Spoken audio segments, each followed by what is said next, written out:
Hi, welcome to Comics Chat. I'm Sarah Cook. I'm a comics writer, and this is a show where I talk with comics creators and fans about their favorite comics and why they love them. If you'd like to follow me elsewhere, you can find me on social media at Sarah C. Comics, and you can subscribe to my newsletter, and the link to do that is in the show notes. If you enjoy this show, like and subscribe. Today's conversation is with John Edingfield II and Ryan Kroboth.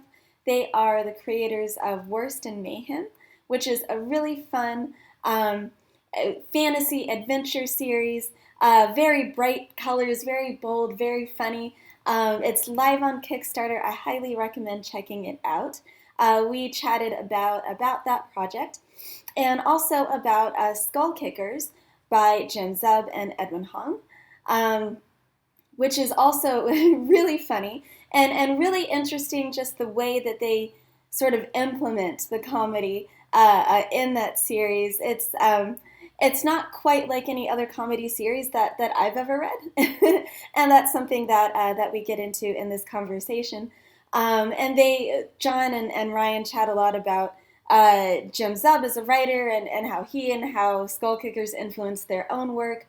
It was a really great kind of look into their creative process.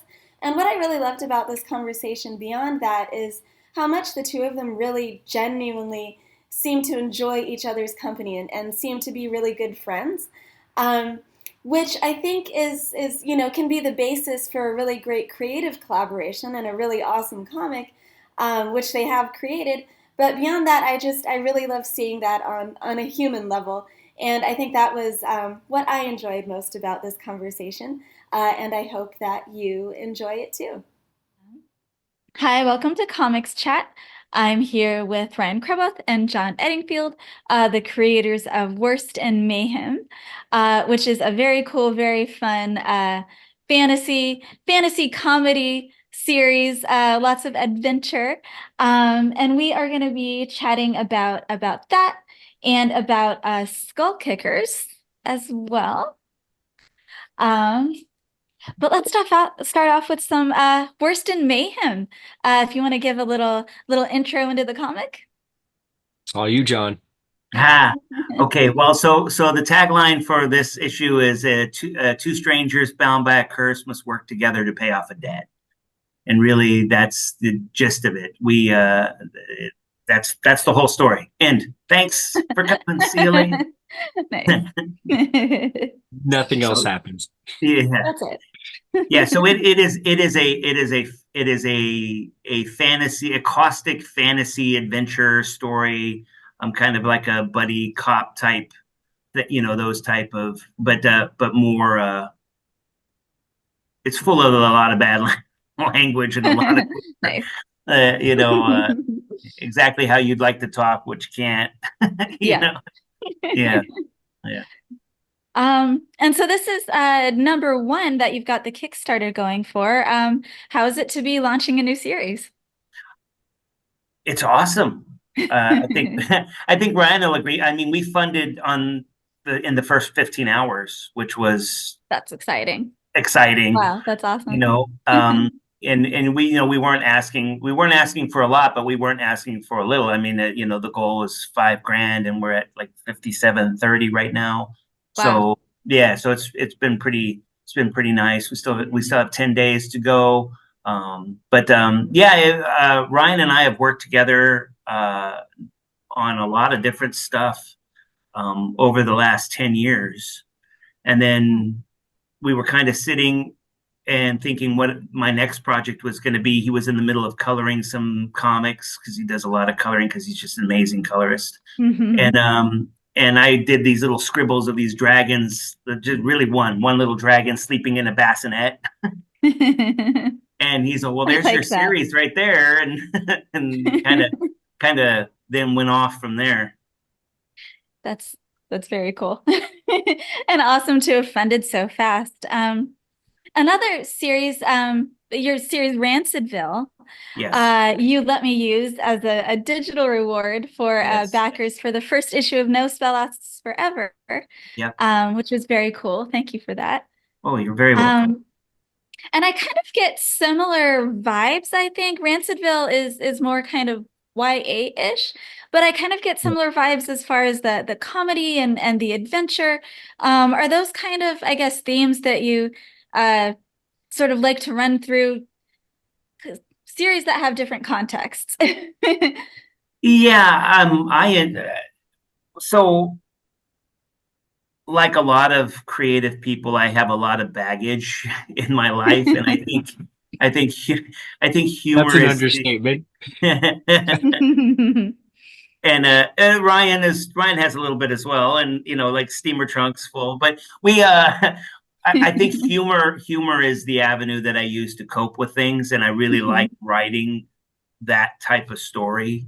And that's what I gravitate to when I'm watching other content. I like things. I like humor a lot. Yeah. I hope it comes across and it's written where people find it funny. Ryan and I spend a lot of time on on calls, video calls.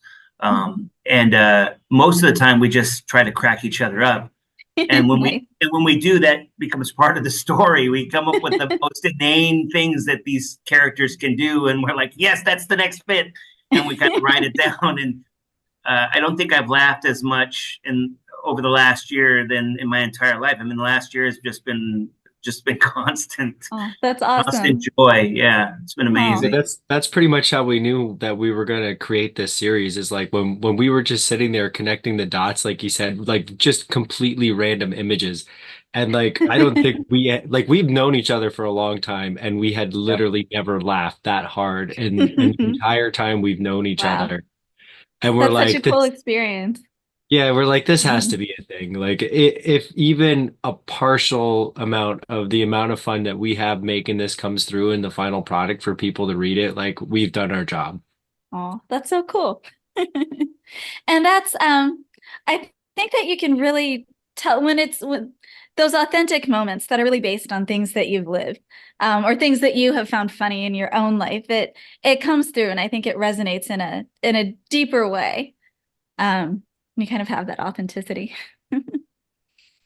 And I was thinking about comedy and fantasy, and I was thinking about something like Rat Queens, and why comedy and fantasy, I think, can go together so well sometimes. Like what it is that's so funny about having a high fantasy story that has these like just funnier moments or lighter moments, or that's told in a different way.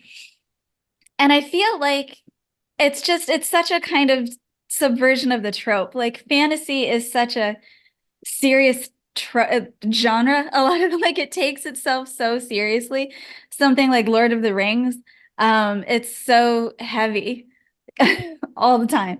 And taking a genre that with the high fantasy that can take itself so seriously and just kind of flipping that, I think works really well. Is that kind of something that you thought about when you were like deciding to do a fantasy story? I wish that was something that we could say we thought about. We were After this, we're gonna go back, rewatch the interview, and we're gonna like spin it that we totally had that idea the whole time. about it. Really, We'll just work it into our backstory. I Um, mean, I can't speak for John, but for me, I just think fantasy has so many options. Like not anything against like modern day stuff, but like in fantasy, like I don't know, you can just make up whatever you want, and like nobody really questions it. And so Yeah. we can push the storytelling in such exaggerated ways that I think it really helps push some of that humor that we're going for. Like it's so over the top that it's just like ridiculous. Very yeah, cool. that exactly. I mean, so I'm a huge fan of Terry Pratchett, and the Discworld, and his whole mythology. Um, and that is satire, but the fantasy element still exists because it's it's on a flat Earth that rides on top of a turtle that is on top of Yeah. 4 elephants. or it's on top of four elephants that are right on a turtle. But anyway, a space turtle. But But who's I keeping track? think he was keeping track. But I think fantasy does. It lends itself to more human interaction where there's more opportunity for humor versus maybe science fiction, true science fiction, which is, really, science oriented. Mhm. And being a kid from, from the 70s, which, is a long time ago.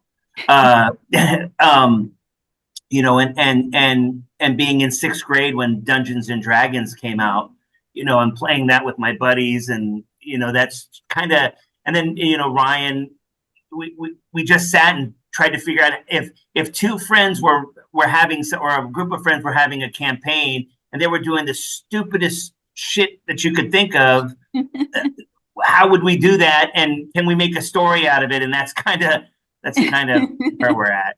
I wish it was I wish it was more esoteric than that, and more. Yes, we were thinking that this was no. It's just two buddies that got together and decided to do the most craziest thing they could. And then we work with an amazing editor who definitely reins in all of our ideas and makes sure they're coherent, because otherwise, like, it would be really off the rails. Like, Wow. he's definitely James. We're working with James Powell of I House work of with him too. Yeah. Oh, he's so great. great. He's Yeah, amazing. like he definitely makes us like approach the book at a different way. And some of the ideas that we've had, because of, like, what I like about him as an editor is he doesn't give you the answers. He's like, Yeah. this is the problem that you need to solve. So now you're forced to then think deeper about what you're working on and then solve the problem that he gives you. And we've actually come up with like really fun ideas that have now ended up like having like ramifications throughout the series that weren't even intended whatsoever in like our first drafts of our scripts. Yeah, that's been my experience working with James too. That he gets you to think about how all the pieces kind of fit together. And he doesn't say like you should do this, but it's just kind of thinking about like, well, what are your goals? What are you trying to accomplish in this scene or with this character? And thinking Yeah, about that in a deeper way. I really like him as an editor. Everybody should hire him, but make sure Yeah, that like I we I don't need him agree. busy enough. We need him. Yeah. Um, but I love this idea that the comic is like a D&D campaign. I think that's so fun because D&D campaigns can go in a million directions and it's so unexpected. And to kind of have some of that energy in your comic. I just finished a D&D campaign not too long ago that went completely somewhere I wasn't expecting, and my character, who's a sorcerer, had to sacrifice her magic to save the rest of the party. And so now I'm trying to, it was just me and my husband, and I'm trying to get him to to start another campaign with me so I can get her magic back. But That's they always awesome. get somewhere you don't expect. Now she's gonna have to take up a job as a rogue. Yeah, that's we have a rogue in our party, so I was thinking maybe he could kind of like teach her the ropes so she can find another way to get by until she gets her magic back. But Hey, let me disarm this trap for the group. yeah. Oops. No, that's fun. Like, we have a lot of plans for the series, and the way that we're doing it right now is basically they all are sort of one shots. So aside of reading the first issue where, you're going to see how the characters get together, you could essentially pick up any issue and have it be your first issue, and you could just read it and you don't really Mm. need to know all the stuff that's going on before it. But it's also going to be building towards like an ending. We have like a weird plan. Yeah. Well, we so it started as a one shot. The whole thing started as Mhm. this was just going to be the next project until I figured out what the next project was going to be. Ryan had finished. We had just ran our Kickstarters. His was for Sunmaker 3 and mine was for Rancidville 3. And so we were finishing those series. And so this was really it was going to be just an in between, a filler. something fun. And then I started having bigger ideas after we started writing the first issue. And there's an overall overreaching story that's behind all of the motivations of one of the characters, which you start to figure out as you get through the next issues. We have the first 5 issues written already. Oh, and the wow. the first issue is on Kickstarter now. The second issue is completely drawn. That's exciting. Yeah, it is. It's really very, very cool. But like Ryan said, you don't need to read them all in order, but you're going to get a better story if you do. Right? If you see how they get the items that they need to get to the thing that they need to do, right? Which is like very cryptic, but anyway, it's what it is.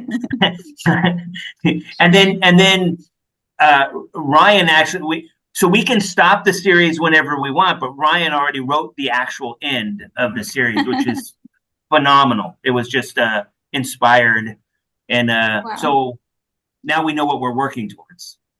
Yeah. And as long as That's people awesome. keep wanting the book, we can keep making it for as long as people are interested in it. Oh, Yeah. absolutely. We have like 12 issues already, 12 issues planned already. Oh, cool. We have 5 issues written. I'm working on the 6th issue. Ryan's doing the edits on issue 3 because James already gave us the feedback on that. Then issues 7 through 12 are outlined and ready to go once we, so we're chugging along. Our goal is to do 2 Kickstarters a year. I know that's super ambitious for us. It may not be for other people. Some people are like, I'm doing 6, but not too much for us, or for me anyway. Yeah, it's a lot. This is going to be my first year doing 2. The last 2 years I've only done 1, and just trying to plan 2. I'm like, that's enough for now. Yeah, it's enough, right? There's enough going on in that to fill up an entire year. I can't imagine how people are doing the rest of it. I know. I don't know how I wish you do could just copy your old Kickstarter pages and just save a ton of time. How about it? That would be amazing. Yeah. Why? I feel like there's no reason not to have that functionality, but I feel really bad for the next update early by accident, and then they have to rebuild their whole Kickstarter page. Oh yeah, that sucks. That's awful. That sucks.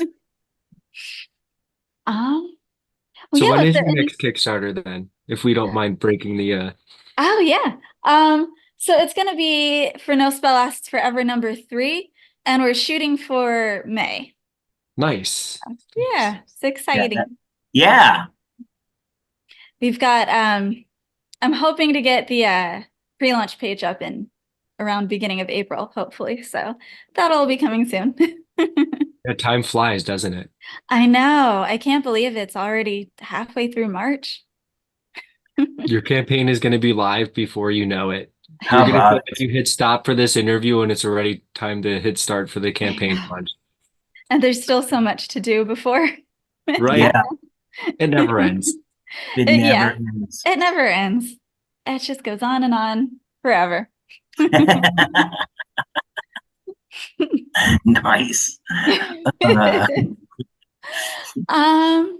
So is there anything else Wurst and Mayhem related you wanted to make sure to mention? Well, yeah, I mean, like I said, it's currently live. You can go to it by going to worstandmayhem.com. You can go in to Kickstarter and just type Wurst and it'll come up because it's a great word. I'll be sure to include that in the show notes too. Yeah, WURST. There's, if I'm pitching the campaign, there's a lot of great rewards, including little mini figurines that you can get for your next campaign if you want to use them in a D&D campaign, which is pretty cool. Yeah. I saw some variants on the page that look really interesting. Oh yeah, they're just great. We have Kyle Roberts, who did a Dungeons and Dragons throwback looking cover. Ryan did the coloring for it. It's just amazing. We have James Burton from Damage Inc. He did a cover, and Melissa Massey did the third variant for us. She does the Alchemist of Aurelia. Yeah. So and hers are hand painted. She does everything with an airbrush. Yeah, she's just really, really cool. So there's variant covers, there's original art, There's mini figurines. There's the book itself. Lots of stuff to get. It's an amazing story. Go get it now. Exactly. Everybody go check it out. Go check it out. Yeah. Well, if you're ready, we can jump on into Skullkickers, the comic that you wanted to.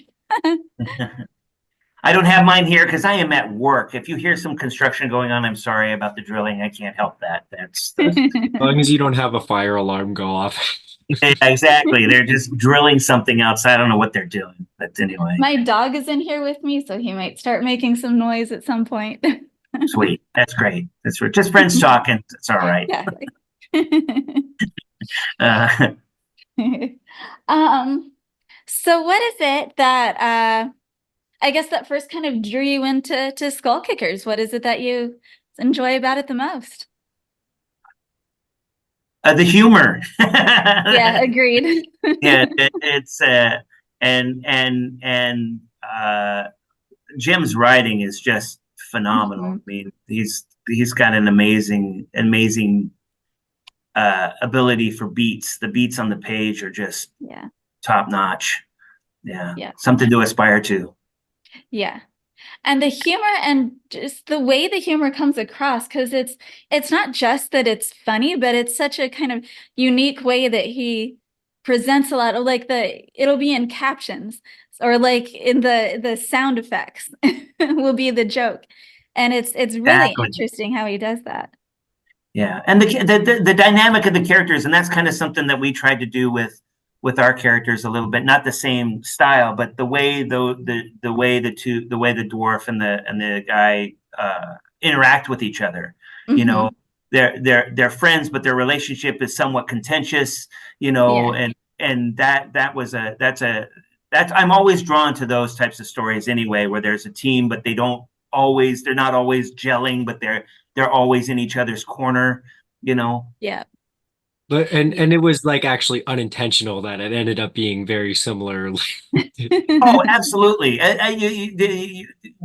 You know, we just channel the things that we like the most, That's right? True.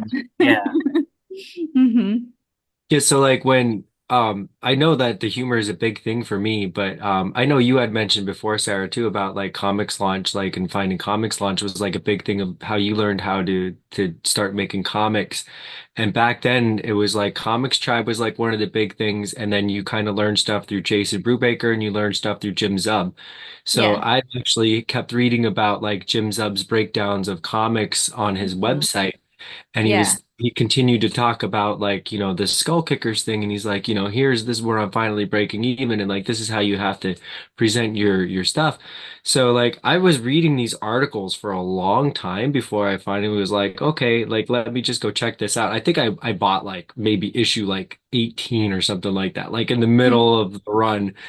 And I was like, oh, this is like really cool. Like I really love Edwin's art. Like he's like probably now one of my favorite comic artists. And I ended up going back and buying the hardcover, and I was like, yeah, there's no going back. It's so good. Exactly. Yep. And that's true about Jim Zub's website. Like just his archive of articles about how to make comics. It's really impressive. And I think really cool that he takes the time to do that and just to create that resource. Yeah. Yeah, I don't know if it was your first introduction to him, Ryan, but I was introduced to him when we took this course in 2014. It was called Get a Grasp. And it was basically it was called a MOOC, a massive open online course. A guy named Patrick Urick put it together, and it was about basically how to prepare your comic and get it ready to pitch it, right? So that you brought an idea, you kind of workshopped the idea. We were working on pitch packages and things like that. And he was actually Jim actually did a whole thing for it. And then I'm like, oh, this is way cool. And then you go on his website and there's all all the resources, and then Mhm. you start reading Skullkickers, and I read the whole thing online. That's before I bought the books. I'm reading it online because it was free. Yeah. So then right there, that's another reason why Skull Kicker should be our thing, because the whole reason why I found out about that MOOC was I followed Jim Zub on DeviantArt after reading through his articles, and that's why I signed up for that class. And if I hadn't signed up for that class, John and I would have never met. Yep. It's just a big Or circle. very unlikely. Yeah, well, yeah, very unlikely. Exactly. And we only live like 45 minutes from each other. We don't live very Oh, that's far. funny. Yeah, yeah. It's well, I lived a little further when we first met because then I lived in New Jersey, but now I live in Mm-hmm. yeah. It's so we owe Jim Zub our friendship. Our friendship is all Oh, because yep. So Jim, if you're out there listening to this right now, which I'm sure you are, we're totally gonna get you like a drink at a con one day. There you go. we'll have to tag him in this. Yeah, He'll exactly. be like, "Who are these guys?" Who that is? Random guys. Who's that old guy? Is that my grandpa? Who is that? Hmm, that's funny. And we were talking about the art. I wanted to find, I don't know if I'm going to find the exact page. Kind of like this, like, I don't know if that,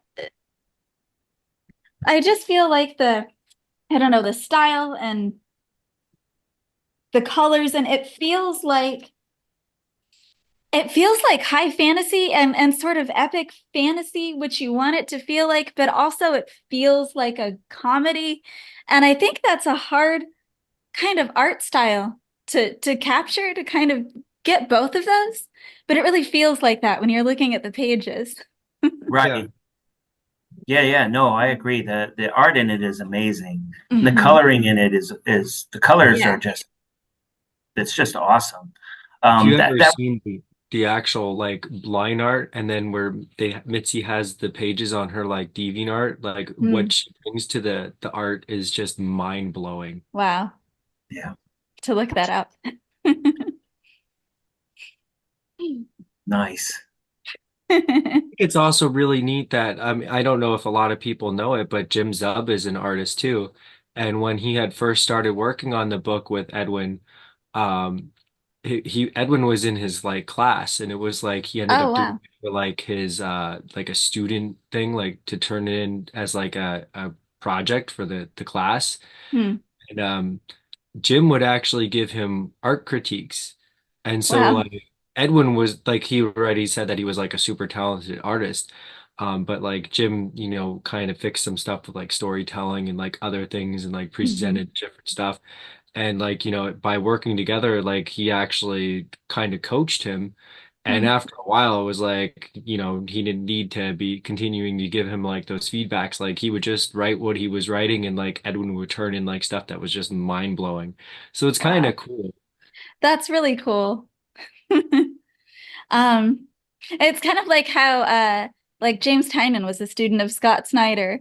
Um, it would be interesting, I think, to kind of to be in that position where you're kind of like mentoring someone and then they kind of come up to your level and you're able to have that different kind of relationship with them where now you're more like colleagues. And then to get to actually work on a project together, that would be a lot of fun. I'm happy it happened. Yeah, same.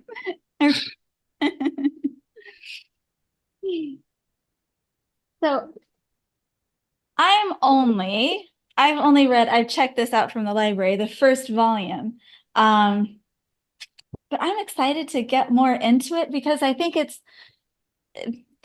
so action packed. I feel like that is it's something that it is really good at is kind of ending each issue or each well volume. I'm only one volume in. But with these kind of like hard hitting action moments, um, it really does a good job with that. And I feel like there's a lot to balance. There's like the fantasy stuff, and there's the comedy stuff, and there's the action stuff. Um, And it would be easy to just like really, really lean into the comedy, I think. But there's just as much action stuff as there is comedy stuff. And it like moves along fast, but it doesn't feel like too fast. But it moves along fast and kind of keeps you guessing. And if you're only on the first volume, like it definitely does not end up where you think it's gonna go. Not at all. I can Not at promise all. you that. Yeah, I mean, I like reading stuff and then guessing what's going to happen, and a lot of times I'm right, and I'm like, because I would have written it that way, right? No. Yeah.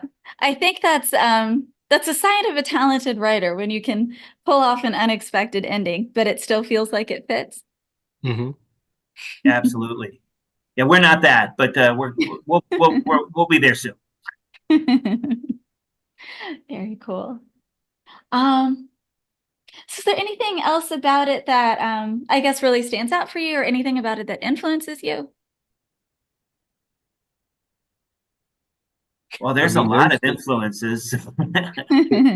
There's this one issue that is like my favorite issue, and if you haven't read it so far, like I don't want to spoil anything, but it's something where they have like a page thing, and then they have like a repeat sequence throughout the issue, and like I don't know, that has just stuck with me so much.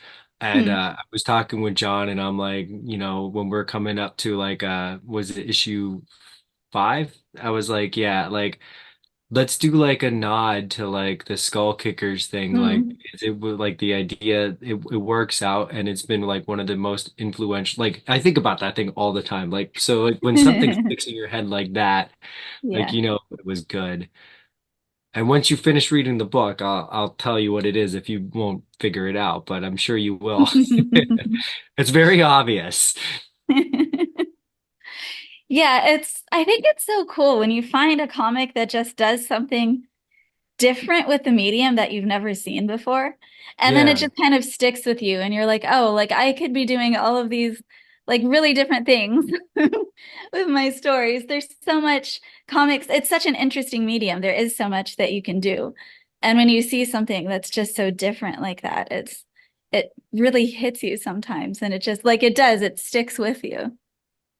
I agree. Like I'm not a big fan of The Walking Dead. Like I've read the first hardcover, and if you've read it, like the when they finally use their first splash page, just the fact that they saved it for that moment, like made it like such a more impactful thing. Like and like when you think about it as a comic, like as a whole, like it's like it's crazy. Like the things people can do sometimes is just like Yeah. Yeah. I've been thinking about it a lot lately. Like that was one of the conversations I had with James last week was kind of about this and feeling like I want to be more intentional with just like the artistry of my comics and using some of these tools in I don't know, more impactful ways.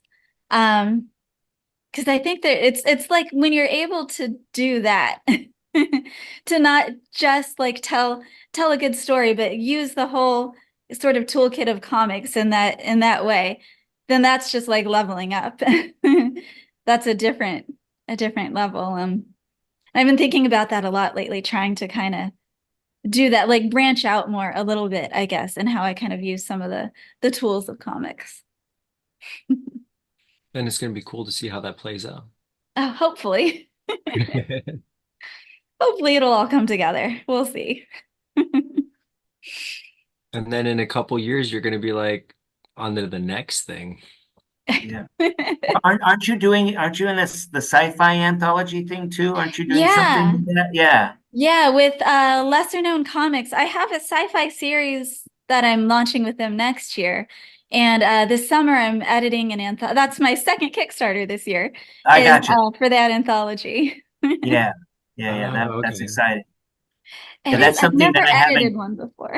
I haven't delved into sci-fi at all as far as I love sci-fi, right? I like a lot of Mhm. sci-fi stuff, but I've never done anything as far as story-wise or art-wise All that right, way. so then Wurst and Mayhem are That going to space now. Thanks a lot, John. that'll be yeah, that's You it. guys heard Yeah. it here first. Nice. Yeah. John's laughing, but now we know it's gonna happen. Now it has to happen. Who's the Chinese scientist that made that rocket chair in like the 13th century or whatever? Hmm. That'll be what it is, because there is a medieval precedent for it. So there we go. I'll have to work it in somehow. They just thought it was a torture device. Yeah. So this is how our comics get written.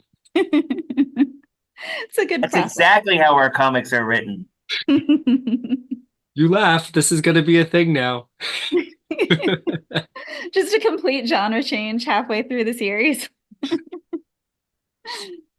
Would it be the first time? But yeah, I've never written sci-fi before, which kind of surprises me that I haven't, because I really I've been into sci-fi since I was a kid, and I've been a huge Trekkie since I was like 5. But I've written more like contemporary fantasy and just haven't, for whatever reason, ventured into sci-fi yet. And I was like, okay, I think it's time. It feels like time. So Sci-fi seems like it would be like intimidating just because you have to know like the science part of it. Like you can't fake that stuff like you can with the fantasy. Like we fake yeah. everything. Yeah, well, you could do something similar. I mean, like Star Wars is fantasy; it's not really science fiction versus Trek, which is completely sci-fi. You could do something that's along the lines that could be more fantasy driven, but be in space. Yeah. I mean, even the original, Lucky Star series, I don't know if you know that. Anyway, there's a the science in that is completely wrong, and it was written in the 40s and 50s. So It's it's interesting. It was accurate for the time period. Yeah. exactly, and so we can make it up as we Solar go. system goes around Earth. If we were going to do something, that the kind of science fiction that I really liked as story driven wise is the now here I'm not going to remember what it's called. Was it was on the Sci-Fi Channel. Here's Old Man John. Hi, how you doing? What's my name? Like pancakes. Night of the Lupus with the giant rabbits. That's the one, right? God, No, I can't remember. not it. No, that's not it. It'll come to me, and we'll be off of this conversation by then. Okay, anyway, John's It'll old. be the middle of the night. That's how it always is. You're trying to remember something, it comes to you an hour later. But what happens? Like, let's figure this out. Oh, Seriously. it takes place in our solar system. The main character grew up on a co-op on planet Earth in the future, where we've colonized space, and there's some type of protomolecule that they find out in space. And there's a whole alien thing that was going on with this ring that is interdimensional. And I can't remember the name of the series, but I can remember everything about it. And the name of the ship was the Rosinante. And but what was cool about it was that it took place in our solar system, and so they had outposts on Ganymede and on the moons, and they had this whole thing about the Kuiper Belt, and space travel was more how it would be today, and the different gravitational effects of the planets. It was just really more sciencey than fantasy, and I really enjoyed the series, and I can't remember the name of it. Yeah, I definitely didn't watch that one. It just sounds like Halo to me. It was based on a series of books, and I can't remember the author's name either. So there you go. Just figure it's Brandon Sanderson or whatever, because he probably wrote Yeah, it could be. Right. Yeah, that's kind of, I had to figure out how sciencey I wanted it to be, and I think it's moderately sciencey. is kind of where I think I landed. Like the main character builds a cloaking device, and I had to figure out like how could you build a cloaking device that sounds like it could potentially be plausible. Um, but then there are other things where it is kind of more driven by like the politics and politics between humans and aliens, and it's more Yeah. driven by that than being overly sciencey in other areas. So I think I landed on moderately sciencey. The name of the show was The Expanse. Oh yeah. Yes. Yeah. This is the Yeah. first time ever hearing about it. And there's interpolitical things going on between Mars and Earth, and the different and the way they treat the outliers, the space people. It was really a good series. Anyway, there you go. I watched the first like few episodes of that like years ago. Yeah. So And for what? some reason never finished it, but I intend to go back to it eventually. Yeah, it's really good. I think it may all be on Netflix now. Okay. Cool. I think what sci-fi stopped, and then it was picked up again. Anyway, I think there's like five or six seasons of it, and it's really good. I really enjoyed it, and that's the kind of science. And so Ryan, there you go. You need to watch The Expanse, and then we can write our sci-fi stuff. Do they have it in anime format? There should be. I would watch that. Anything anime, absolutely. See, Yeah, I'm actually picturing Mass Effect when you're telling me about this show. yeah. Yeah, it's like Game of Thrones in space, really. It's all these different So political like movements 1,000 people that starts with, and finally enough of them are dead by season 3 that you can figure out who to track. Yeah, pretty much. Yeah, that's really what it is. Gotcha. Nice. Yeah. Now I'm gonna have to go back and watch the rest of the series. Yeah, that one and Babylon 5. I really liked Babylon 5. I don't know if you ever watched that. That was a great show too. That's how old I am. I'm watching old stuff from the 90s anyway. There's a lot of good sci-fi in the world. I watched Battlestar Galactica back in the day. Yeah. Which one? The original or the newest one? I watched the reboot. I still haven't watched the original. I keep thinking I should go back and find it and watch it at some point. There's only like 26 or 36, something like that, episodes. There's not very many. And then there's a movie that was really, really bad. Really, really bad. Why do I picture that like back then that's like 8 seasons worth of stuff or more? And now today that would be like one day of Netflix season 1 drop. Yeah. At the time when I was watching it, when it was live broadcast, it was the most expensive television show ever made then. Wow. But I think the problem with it was that, yes, it was the most expensive show that was made, and the designer of the ships used to work for Lucas, and they were sued because he used some old model pieces. And anyway, it was crazy. That's funny.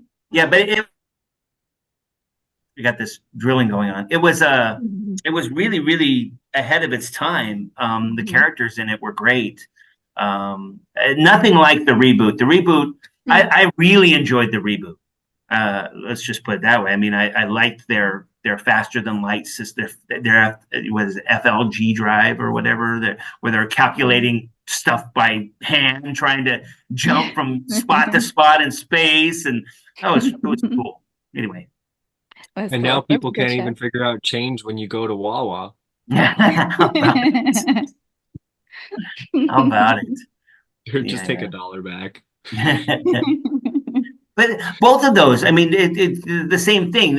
In the original, I mean, we've devolved here, but the original Battlestar show had a lot of humor in it. There was a lot of heart, and there's a very serious story that was underlining the whole thing. That the future of these humans, were dependent on this fleet of ships getting away from this basically AI force that was wiping them out, right? But there was a lot of humor, which is probably why I gravitated to that show as well. Because the characters interacted with each other. There was a lot of sarcasm and a lot of playback between the main characters, Starbuck and Boomer, Starbuck and Apollo. Boomer was like the third guy, and he was over here. Now I want them to reboot this, and the AI are coming to turn everybody into NFTs. Yeah. Yeah.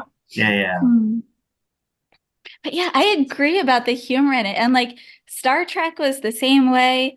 Yes. Even the original series, so much humor in it.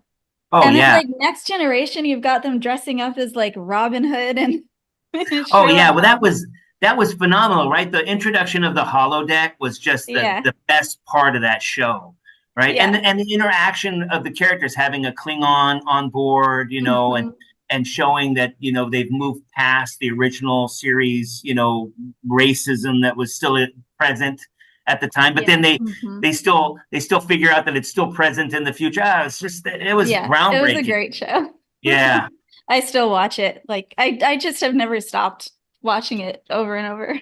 Yeah, I love the Next Generation. I actually am probably an outlier. I liked Deep Space Nine better just because I enjoyed the characters on that show a little bit. I mean, I love Jean-Luc Picard, but Captain Sisko, Avery Brooks, the actor, he was just phenomenal on Deep Space Nine.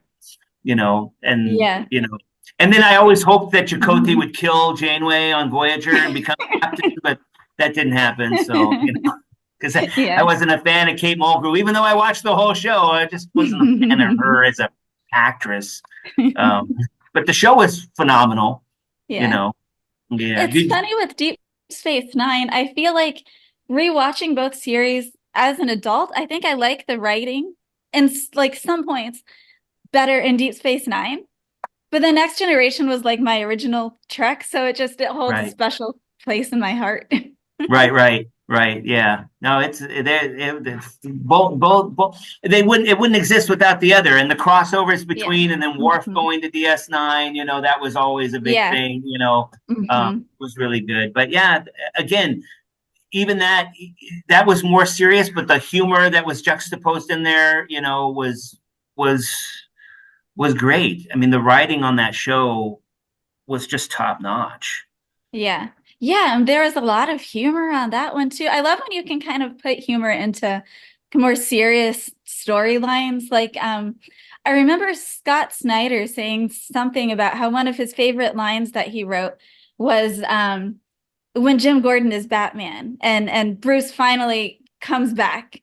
And he shows up and he sees Jim in like the Batman suit, and everyone thought he was dead. And he's like, "Hi, Jim, who died and made you Batman?" And I loved that line too, because it's so funny and it's so perfect, and it's right in the middle of this like really serious storyline. I think that's really powerful when you can do it. Yeah, it shows real talent, right? Then when you can, because that's really this any story. Is tension and release, right? You've got all this tension, and you need to have a little bit of release until you get to that final act, right? And so if you can put it in the right spot, and it makes it that just chef's kiss when it happens, right? Yeah, perfect. Yeah. So yeah, was there anything else Skullkickers related or Wurst Mayhem related that you wanted to be sure to chat about? I mean, if you can watch this and see how much fun and how much we just laugh just about this silly stuff, like that stuff is what comes through in our comic. And that's like, awesome. Yeah, this is how we do our stuff, and we just are loving what we're doing. Like we're so grateful to get to be able to do this stuff and get to meet cool new people and come on and chat with them. And oh yeah, that's the best. Speak out about the things that we love. Yeah, that's the sense that I get, that you both are just having a lot of fun making it. Oh, it is. It's cool.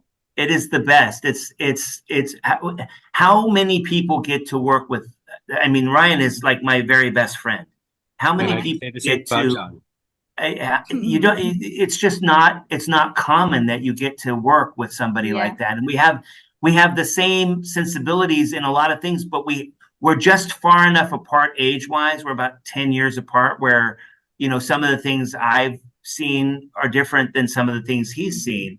Although we have a lot of overlap, so it helps with our writing because he's more in touch with the hip crowd and the hip kid. When John and I do the shows, as you can see, John is very knowledgeable about television. So he covers all the people that come to the tables with that know TV.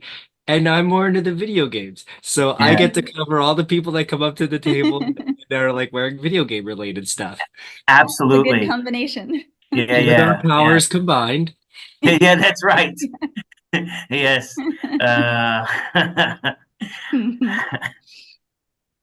Very cool. Oh my God, it's so awesome. Yeah,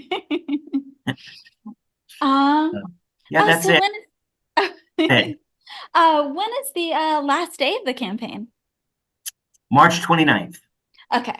Yeah, it's a Friday. So yeah, we did Ryan had this great idea when we were writing. We were trying to figure out when we were going to launch, and he's like, "Hey, it's a leap year this year. We should launch on Leap Day." And I'm like, Oh, that's a good idea. Yeah, so that was our whole pitch: is the most outrageous comic on the craziest day of the last 4 years, right? So I like it. yeah, it was really, really good. Yeah, so we went from February 29th to March 29th, and it'll be I think it's at noon, March 29th. We're not waiting. It's not going to be an all day thing. It's that's the day. So mark your calendars. Make sure you're back. Yeah, check it out before the Check it 29th. out before the 29th. Absolutely. There's 160 people following the campaign right now that haven't converted. Nice. So what are you waiting for? Get over there. Get over there. Exactly. Do it. Do it. This has been a great chat. Yeah, thanks for having us. Yeah, it was a Thanks lot for of fun. coming It's been on. fun. It Yeah, was a lot of fun. Yeah. And good luck with the campaign. Thank you, thank you. Sarah.